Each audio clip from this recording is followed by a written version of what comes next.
तो फिल्म की शुरुआत में हमें मुलिया नामी एक आदमी की पिक्चर के आगे काफी सारी कैंडल्स जली दिखाई जाती हैं, ऐसे जैसे ये लोग मुलिया की पूजा करते हो। इस कमरे में और भी बहुत सी चीजें जादू से रिलेटेड थी। अब जैसे ही लिम नामी एक लड़का कुछ पढ़ते हुए एक खास बोतल को खुफिया बुक बॉक्स में छुपाता है, तो यहाँ लाइट्स फ्लिकर होने लगती हैं और आखिर हर जगह अंधेरा छा जाता है। लिन को महसूस हुआ कि जैसे बाहर कोई है। तेजी से जब वो चेक करने गया तो उसे खेतों में हलचल महसूस हुई, जैसे कोई तेजी से वहां से गुजरा हो। उसे लगा यहाँ मुलिया होगा, जो दरअसल उसका टीचर और इस गांव का लीडर भी था। वो आगे बढ़ा तो उसे खून सबसे पे लगा दिखाई दिया। खून हर हर कदम पर बढ़ता जा रहा था। थोड़ी दूर जाने पर इससे ज्यादा डरा देने वाला नजारा अब उसकी आंखों के सामने था। उसके सामने मुलिया मरा पड़ा था। जैसे ही उसने मुलिया को हाथ लगाया तो उसका सर धड़ाम से नीचे गिर गया। जिसके बाद सीन कट होकर हमें 3 दोस्तों को दिखाया गया, जिसमें से आइनन मुलिया की बहुत बड़ी फैन है।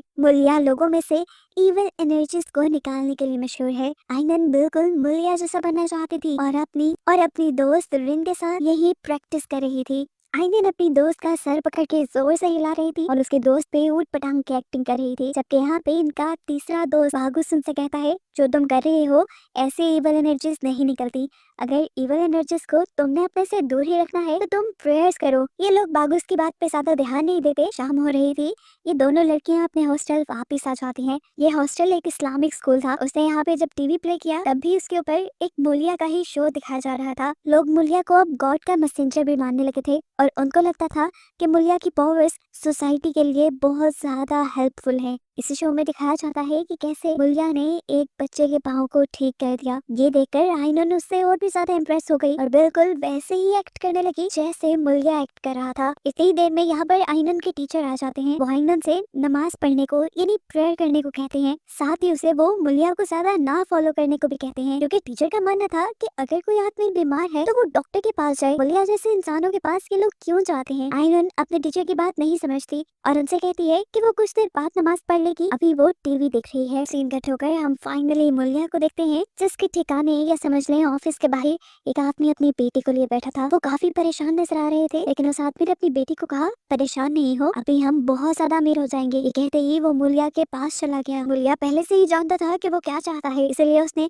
बॉक्स के ऊपर उस आदमी का हाथ रखा और कुछ पढ़ते हुए उसने जोर से उस आदमी के हाथ पर खंजर चुभा दिया, जिससे उस आदमी को बहुत ज्यादा दर्द हुआ और खून भी निकलने लगा। वो आदमी हाथ उठाने ही वाला था कि मुलिया ने उसका हाथ दोबारा उसी बॉक्स पे रख दिया। दोबारा अपने मंत्र पढ़े और कोई चीज उस आदमी के हाथ पे लगाई। हैरानकुन तौर पर उस आदमी के हाथ का गहरा जख्म चंद ही सेकंड में ठीक हो गया और जब उसने नीचे से बॉक्स खोल कर देखा तो उसमें बहुत सारे पैसे थे। ये पैसे देखकर उस आदमी को और लालच आ गया और उसने मुलिया से कहा, मुझे इतने नहीं, मुझे और ज्यादा पैसे चाहिए। जिस पे मुलिया ने उसे बताया कि अब तुम्हें एक सैक्रिफाइस देना होगा, जिसके लिए शायद वो आदमी मान भी गया। बाहर अब हमने उसकी बेटी को देखा जो कि वजू कर रही थी। ऐसा करते हुए उसे डिस्ट्रैक्ट करने के लिए पास वाली नल बार बार खुल जाती थी।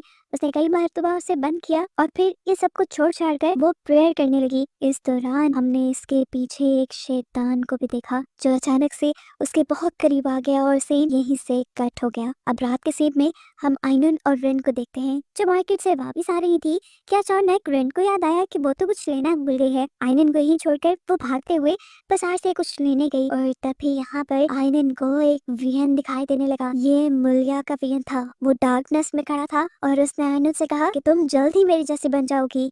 ये कहते ही उसने अपने हाथ में पकड़े हुए चाकू से अपना गला काट दिया और उसके धड़ से खून निकलने लगा। आइनन बुरी तरह डर गई और वहीं नीचे गिर गई। रिन जब यहाँ आई तो यहाँ ऐसा कुछ भी नहीं था। वो उसे लेके दोबारा हॉस्टल चली जाती है और हॉस्टल आने पर उन्हें पता चलता है कि मुलिया सच में मर गया था। तो क्या आइनन को जो वियन दिखाई दिया था वो सच था? यहाँ पर आइनन को हिला देने के लिए एक और सच उसे पता चलता है कि वो असल में मुलिया की ही बेटी है और उवा, जिसे वो हमेशा से अपना बाप समझती आई थी, उसे तो सिर्फ आइनन की मॉम ने आइनन को सौंपा था ताकि यहाँ रहकर आइनन की तरबियत अच्छी से हो सके। वो आइनन को ये भी बताता है कि उसकी असली मॉम नहीं चाहती थी कि वो कभी भी मुलिया से मिले, लेकिन ये सब सुनने के बाद उसका उवा से ना सिर्फ एतबार उठ जाता है बल्कि उसे अब उवा से नफरत होने लगी थी और उसने फैसला कर लिया था कि वो मुलिया के फ्यूनरल पर जरूर जाएगी। उवा उसके फैसले में दखल नहीं देता और उसको उसकी मॉम की दी हुई चीजें देकर यहाँ से चला जाता है। आइनन उन चीजों को देखते हुए अपने पास्ट को याद करके बहुत ज्यादा उदास हो गई और उसने सुबह होते ही बागोस और रिन के साथ मुलिया के फ्यूनरल पर जाने का फैसला किया। सभी हैरान थे कि इतने साल तक कोई एक बाप अपनी बेटी से कैसे दूर रह सकता है। तब आइनुन ने इन दोनों से कहा शायद ओवा ने झूठ बोला हो कि मैं उससे मिलना नहीं चाहती और मुझे तो आज तक यही पता था कि मेरे कोई डैड है ही नहीं, मेरे पेरेंट्स मर चुके हैं। खैर मुलिया के शहर जाते हुए रास्ते में आइनुन को एक शैतान खड़ा दिखाई देता है जिसने आइनुन का नाम भी लिया था। ये देखकर वो बुरी तरह घबरा गई, लेकिन फिर उसे ही उसका वहम लगने लगा क्योंकि रिन और बागोस ने वहाँ पर ना तो किसी को देखा था और ना ही उसका नाम सुना था। खैर ये लोग अब यहाँ पर पहुंच जाते हैं। सभी लोग मुलिया के मरने पे बहुत ज्यादा उदास थे। आइनुन को देखकर लिन यानी वो लड़का जिसे हमने मूवी के शुरू में देखा था वो उसके सामने आता है। शायद वो उसे पहचान चुका था। लिन आइनुन से कहता है अगर तुम चाहो तो मुलिया को देख सकती हो और मुलिया को नहला भी सकते हो। ये सुनकर लिन को थोड़ा अजीब लगा कि औरतें तो मर्दों को नहीं नहलाती। तब बागोस ने उसे ये कह दिया शायद वो इस गाँव का ट्रेडिशनल होगा। आइनुन यहाँ मुलिया के पास जाती है तो देखती है कि मुलिया का गला बिल्कुल उसी तरह से कटा हुआ था जैसा कटा हुआ उसने देखा था। अब उसके गले के ऊपर स्टिचेस लगाए गए थे। खैर आइनुन उसे नहलाती है और बाहर निकल आती है। मुलिया के मरने पर बाकी सब लोग इतना दुखी थे कि फूट फूट के रो रहे थे। अब मुलिया को दफनाने की बारी आ जाती है। हमें दिखाया जाता है कि मुलिया का चेहरा काला पड़ चुका है और उसको दफनाने से पहले भी मुस्लिम्स वाली प्रेयर्स नहीं पढ़ी जा रही, बल्कि लिन यहाँ पर कुछ अजीबोगरीब प्रेयर्स पढ़ रहा था। आइनुन, रिन और बागुस कुछ नहीं जानते थे।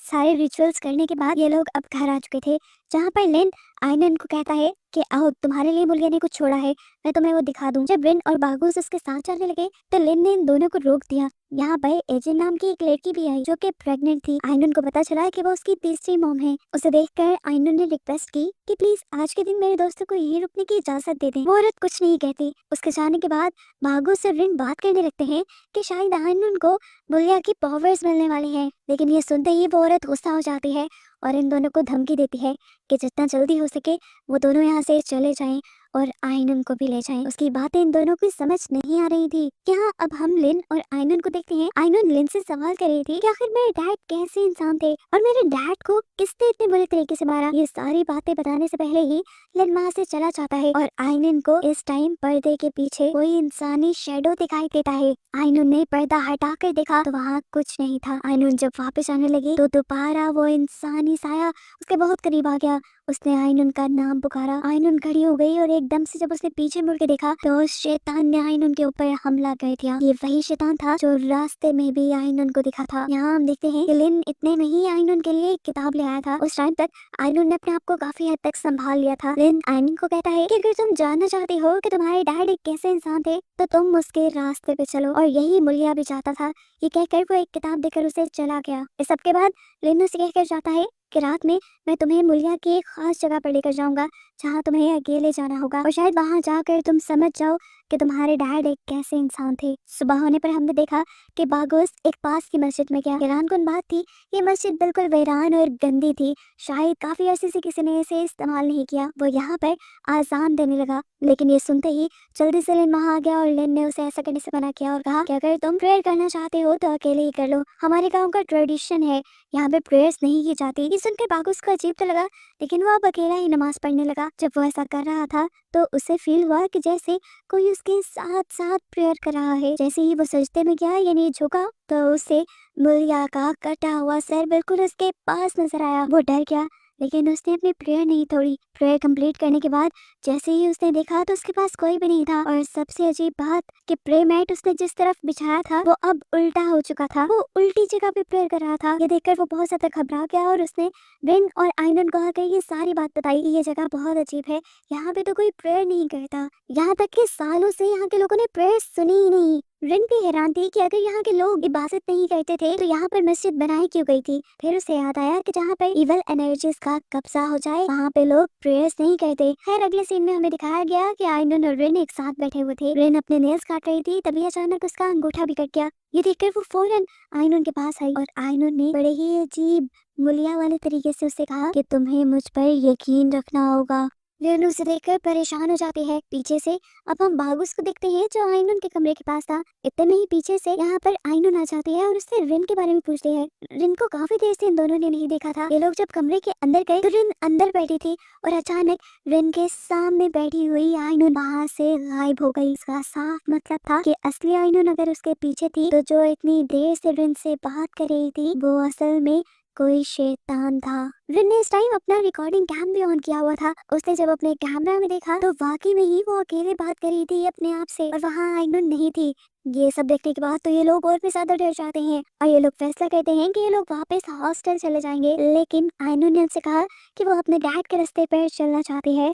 अगर वो दोनों उसे छोड़कर जाना चाहते हैं तो बेशक सुबह को चले जाएं। बागुस इसकी बातें सुनकर हैरान था। वो अब उस किताब को लेना चाहता था जो आइनुन के पास थी। वो आखिर देखना चाहता था कि इस किताब में है क्या, लेकिन आइनुन उसे वो किताब नहीं देती और गुस्से में वहाँ से चली जाती है। अब सीन कट होकर हमें मूवी में एक नए कैरेक्टर, एक छोटे बच्चे को दिखाया जाता है जो कि आइनुन की तीसरी मॉम के साथ रहता है और ये असल में आइनुन की दूसरी मॉम का बेटा है। ये बच्चा रहमत अपनी मॉम से पूछता है कि आखिर आइनुन यहाँ क्यों आई है, लेकिन उसकी मॉम के पास इस चीज का कोई जवाब नहीं था। रात में हम देखते हैं कि एजेंट जब सोई हुई थी तो उसे अपने बेड की चादर में कोई बैठा दिखाई दिया। उसने टॉर्च ऑन करके देखा कि उसका बेटा रहमत ही था जो उसे उठ के बैठने को कहता है। वो काफी ज्यादा डरा हुआ था। एजेंट ने उससे पूछा क्या हुआ है मेरे बेटे। तब उसने बताया कि मुलिया मुझे घर में चलता हुआ दिखाई देता है।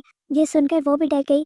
इन्होंने हल्की सी चादर उठाई और कमरे में देखा, सच में उन्हें मुलिया के पाँव चलते हुए नजर आ रहे थे। ये दोनों डर गए।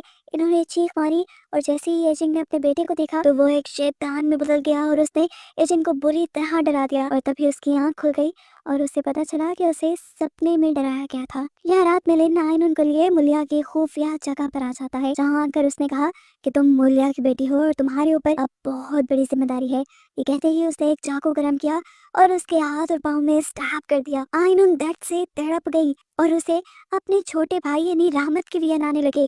वो जब इन सारे ख्वाबों में खोई हुई थी तो हमें एक क्रीपी सीन ये देखने को मिला कि शैतान उसके पाँव और हाथों से निकला हुआ खून चाट रहा था। सीन कट होकर हमें दिखाया जाता है कि रहमत के कमरे का रेडियो अचानक से बज उठा और उसमें से मुलिया बोलने लगा। रहमत डर गया और उसने जल्दी से खड़े होकर उस रेडियो को बंद कर दिया। तभी उसने देखा कि घर के बाहर भी कुछ हलचल हो रही थी। बाहर आइनुन थी जिसके पीछे लिन लैंप लेकर चल रहा था और वो यहाँ रहमत को अजीब सी स्माइल देती है और देखने को मिलता है कि अब आइनुन के पीछे गांव के लोग बिल्कुल उसी तरह चल रहे थे जैसे वो लोग मुलिया के पीछे चला करते थे। यहाँ से डरा सहमा रहमत बागुस के पास आता है और उसे वार्न करता है कि जल्द ही आइनुन के ऊपर शैतान का कब्जा होने वाला है।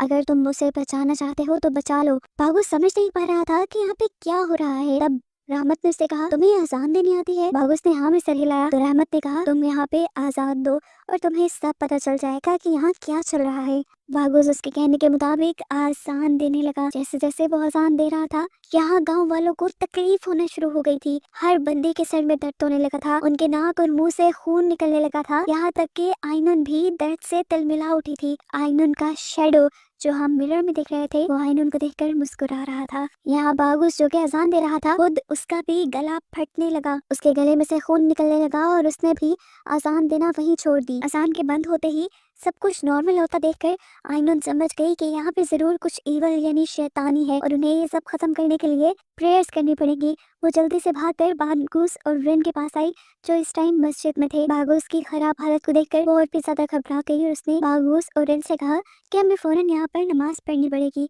बागुस और आइनुन नमाज पढ़ना शुरू कर देते हैं। रिन इन दोनों की रखवाली करती है और देखती है कि रहमत चुपके से इन दोनों को देख रहा था। जैसे ही बागुस ने नमाज खत्म की तो उसने देखा कि आइनुन छत पे चढ़ी हुई थी। उसके दांत बहुत क्रीपी थे, उनमें से खून आ रहा था और उसकी आंखों को देखकर साफ लग रहा था कि किसी शैतान ने उसे पोसेस कर लिया है। वो तेजी से उतरकर दूर बैठे रहमत के ऊपर हमला कर देती है। इससे पहले कि वो रहमत का गला घोट कर उसे मार देती, यहाँ पर एजिंग आ जाती है जो उससे रहमत को बचा लेती है। रहमत के दूर होते ही आइनुन को होश तो आ गया था लेकिन अब उसे कुछ याद नहीं था कि इस टाइम उसने किया क्या है। ये सब अब घर आ गए थे। उससे मैं बेजिंग बागुस और रिन से कहती है कि तुम लोग हमारे गांव की ट्रेडिशंस की इज्जत नहीं कर रहे हो। ऐसा करने पे हमारे पूरे गांव वालों को तकलीफ हुई है।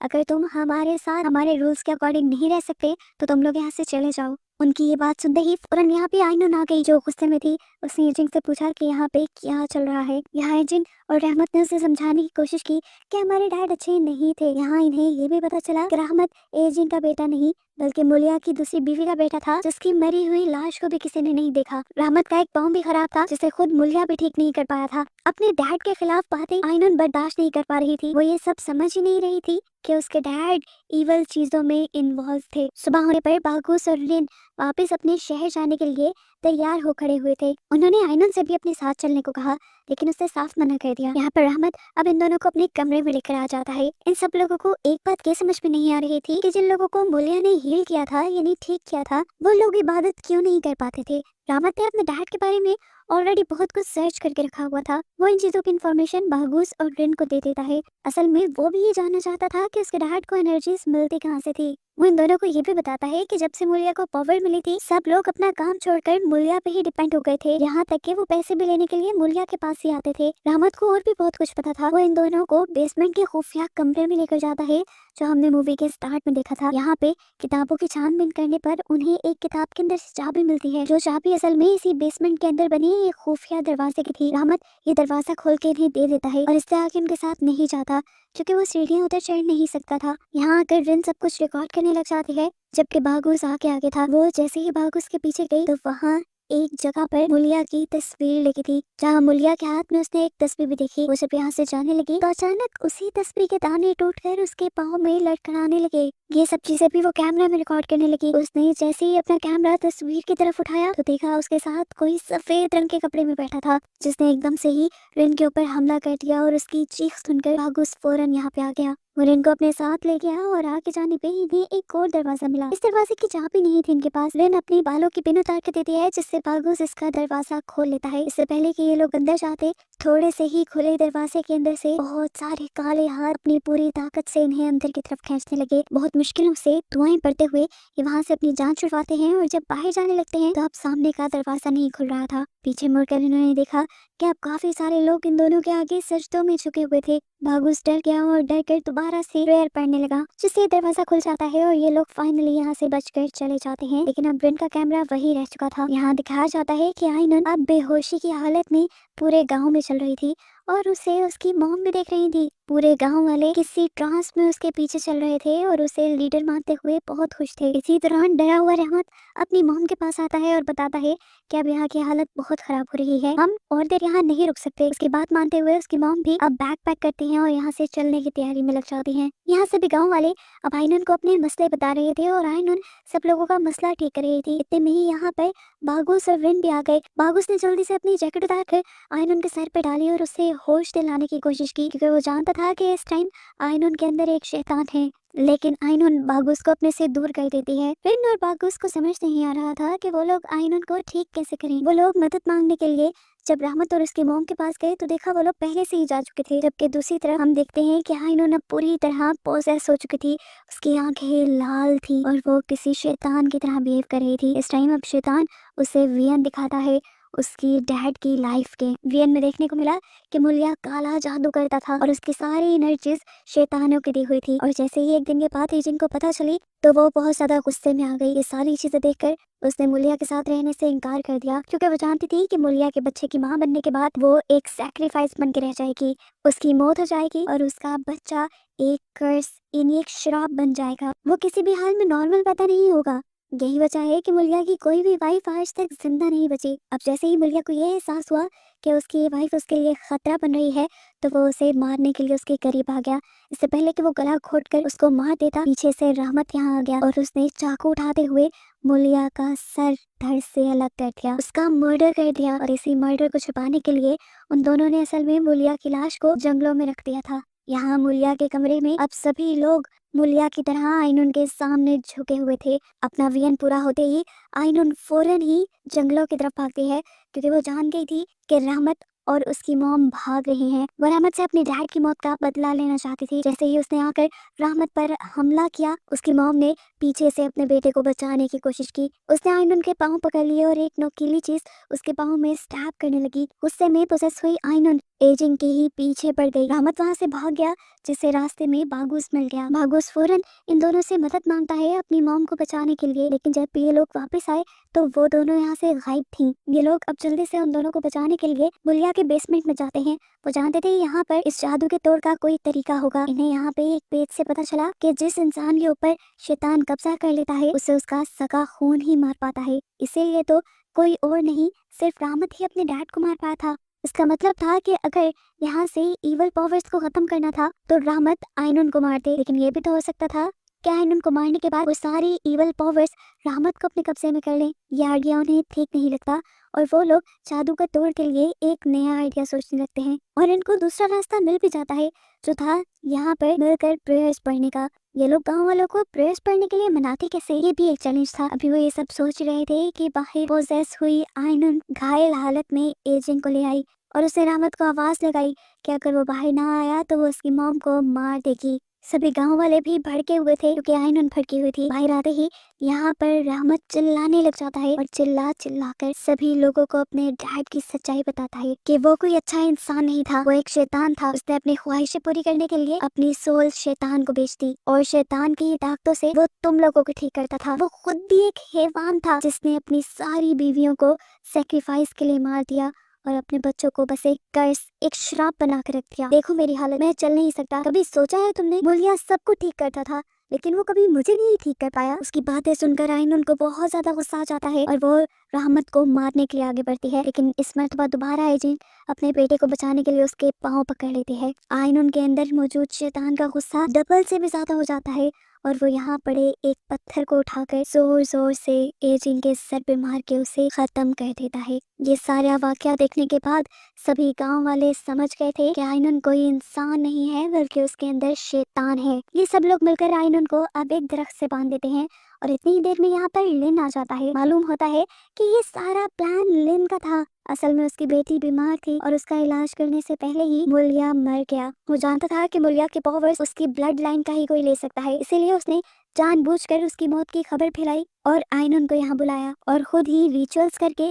आयनन की बॉडी के ऊपर शैतान का कब्जा करवाया। मुलिया एक शैतान की पूजा करता था, ये बात एजिंग जानती थी, इसीलिए तो वो आयनन और आयनन के दोस्तों को शुरू में यहाँ से जाने को कह रही थी, लेकिन इन लोगों ने एजिंग की बात नहीं मानी। अब जब लिन आयनन की मदद करने के लिए आगे बढ़ा तो शैतान ने गुस्से में लिन को ही हवा में उठा दिया और फिर जमीन पे गिराने के बाद उसको एक नेज़े से मार डाला और चिल्ला चिल्ला के आयनन की बॉडी से सबको बताया कि आयनन अब मेरी है, उसकी बॉडी पे अब मेरा कब्जा है। ये देखते हुए बागुस फौरन प्रेयर्स पढ़ने लगा। आयनन के प्रेयर पढ़ते ही यहाँ दूर से अजीबोगरीब ऊंची ऊंची आवाजें आयनन के अलावा पूरे गांव वालों को सुनाई देने लगी। सब लोगों ने अंदर जाकर देखा तो ये कमरा लाशों से भरा था। लाशों को उल्टा भी लटकाया गया था और ये वो सारे सेक्रीफाइसेस थे जो मुलिया ने पावर्स हासिल करने के लिए शैतान को दिए थे। सभी गांव वाले जब उस तरफ गए हुए थे तो रिन को आयनन का ख्याल रखना था, लेकिन एकदम से आयनन गायब हो गई। आयनन वहां से गायब होके एक ही सेकंड में यहाँ लोगों के सामने पहुंच गई और उसके सामने आते ही